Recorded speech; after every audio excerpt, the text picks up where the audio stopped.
What's up, homies? SuperBaconGaming. Welcome to Mundo Monday, episode 2. Today, I'm going to be talking about builds and build paths for Dr. Mundo in the top and jungle. So first, I'm going to start off with the top.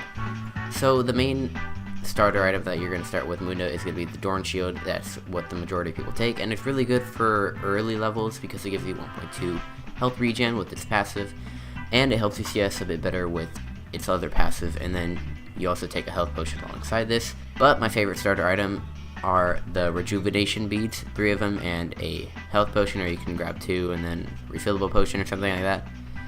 But the next starter item is going to be a cloth armor and 4 potions. This is usually if you're going to be against a heavy AD matchup like Kled, Riven, Tryndamere, Trundle, Garen, basically anyone who you think is going to harass you early game and you think is going to be a problem.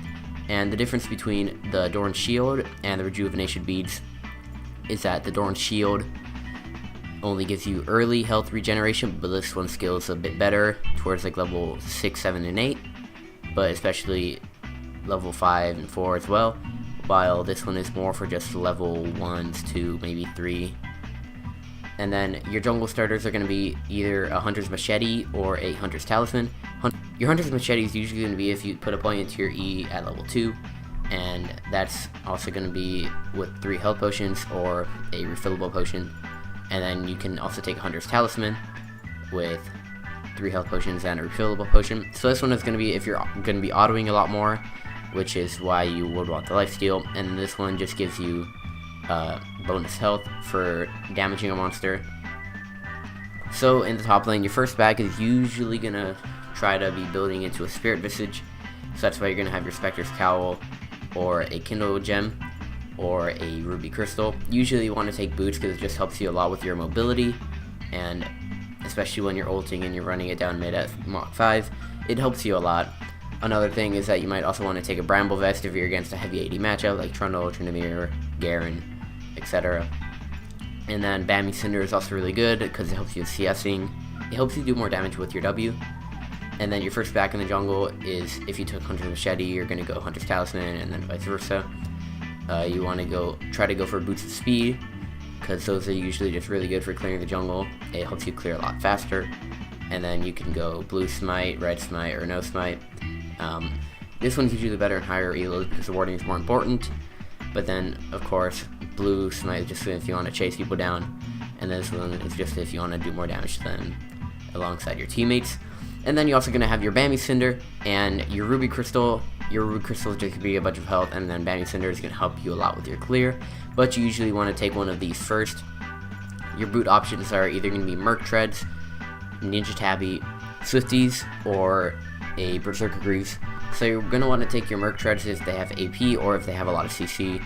Your Ninja Tabby if they have a Fed Zed or a Caitlyn or any ADC really. And then your Boost of Swiftness if you plan to build a bit less health and a bit more armor and MR. You're probably going to want to take these just to replace what these two offer. And then your Berserker Greaves are going to be if you're going to be maxing your E second or first. And it helps you a lot because you're just going to be attacking a lot more. But I don't usually recommend this because this is more for an off-meta AD hybrid damage build. Now your top core items are going to be mainly a Spirit Visage and a Sunfire Cape.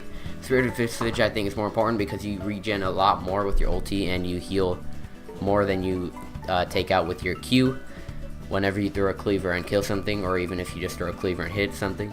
And then Warmogs I think is another really good core item because it gives you 800 health and it gives you more max health regen. So the more health you have, the higher your health regen is going to be, and since it gives you 200% base health regen, it's going to give you a lot. And then it also gives you the Warmog's health passive, which basically if you're out of combat for around 6 seconds, then you just regen all your health really quickly. And that's really good for team fights. After you get out of a team fight, you can just go right back in. And that's just really good in general. Thornmail is going to be, again, if they have heavy auto attack based AD matchups, like a Fed ADC or something. Random Settlement is for crit. Again, your Gargoyle Stoneplate is going to be really good with your ulti in combination with Spirit Visage or Warmogs or both, because once you get the 3-man active and you ulti, you get a really big ult, and it's really helps you a lot during team fights. And then you also want to take a dead man's plate if you want more mobility. That would go again a lot better with boots of swiftness, because it just gives you more mobility and it gives you a bit more burst damage. And then your situational top items, there's a little segments of it. So these three are your main AD and health hybrid items. So this is going to be your Sterax gauge, that it gives you some AD and some health, and it's really good if you're laning against like an Alawi or something, someone that can just burst you or has a really hard power spike. Your Titanic Hydra, it's just really good for clearing waves and doing a bunch of damage. Your Trinity Force is going to be really good if you're low health or something, and then you just activate your E and then you do 500 damage all of a sudden. Your Adaptive Helm is gonna be if they have someone like Azir or Syndra or like Zed or someone that can just spam spells like that, and it basically just lets you take a lot less damage from them. And then this is gonna be kind of more supporty, because once you're near enemies, your AP champions on your team are gonna be able to do more damage to them. Righteous Glory is gonna be the run it down mid item. This is going to be a tower diving item, and then this is a split pushing item just because of it's active. And then again, you can go red smite, green smite, or blue smite. And then you have Spear Visage, Dead Man's Plate, Thornmail, and Warmogs, which I explained. And then you also have your Randuins, which is again really good against crit. And then your situational jungle items, you're going to have your Knight's Vow and your Locket, which are kind of support items. And it just helps your team out a lot, because that's what junglers do a bit better. And then also you have your Frozen Mallet if you just want to slow people to try to catch them out. And then finally I have the items that counter Mundo. So these 5 items all can apply Grievous Wounds.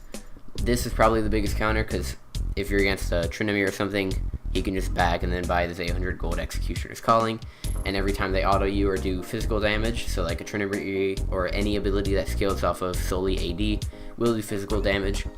So Executioner's Calling and Mortal Reminder do that, and it's really good against Mundo.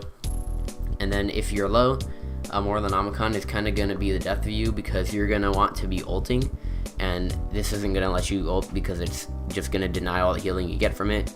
And then you usually don't want to go against someone who has a Bramble Vest or Thornmail while you're ulting. You don't want to try to auto attack them, because then you're just going to take Grievous Wounds, and then you're just going to ruin your own ulti. So when you're against that, just try to stay near them and use your W and cleavers. And yeah, that's basically all for this video. If you guys want more next week I'm going to be doing matchups for Dr. Mundo, and then the week after that I'm going to be doing some off-meta builds in the top and jungle, and even in the support role. So yeah, that's it for this video. Like if you enjoyed this, and subscribe for more. This is SuperBaconGaming, and I'm out.